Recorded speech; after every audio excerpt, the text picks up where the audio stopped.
সিরাজগঞ্জের শাহজাদপুর উপজেলার পোতাজিয়া গ্রামে পূর্বশত্রুতার জেরে প্রকাশ্য দিবালোকে সাব্বির হোসেন হত্যা মামলায় দীর্ঘ ১৩ বছর পরে ৭ আসামিকে যাবজ্জীবন কারাদণ্ড দিয়েছেন আদালত। পাশাপাশি তাদের প্রত্যেককে ২০,০০০ টাকা অর্থদণ্ড এবং অনাদায়ে ২ মাসের বিনাশ্রম কারাদণ্ড দেওয়া হয়েছে।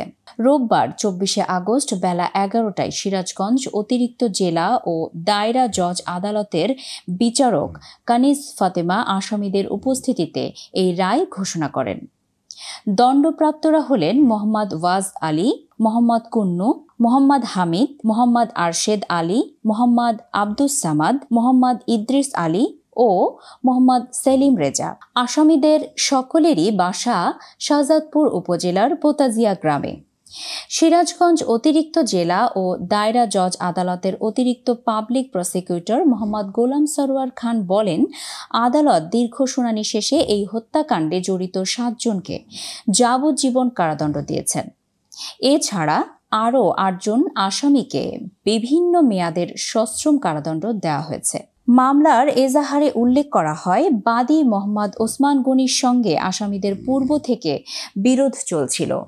এরই জেরে ২০১২ সালের ২৩শে আগস্ট সকালে আসামিরা দলবদ্ধ হয়ে তার পরিবারের ওপর হামলা চালায়।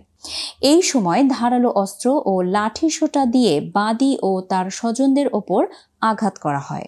এতে বাদীর ছেলে সাব্বির হোসেন, ভাই আব্দুল মতিন, কোরবান আলী, রমজান আলী, খালাতো ভাই আনিস ও আত্মীয় তৈয়ব আলীও গুরুতর আহত হন।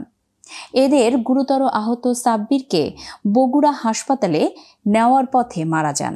এই ঘটনায় ৩৩ জনকে আসামি করে মামলা দায়ের করা হয়। তদন্ত ও বিচারিক প্রক্রিয়া শেষে দীর্ঘ ১৩ বছর পরে আদালত আজ এই রায় ঘোষণা করেন।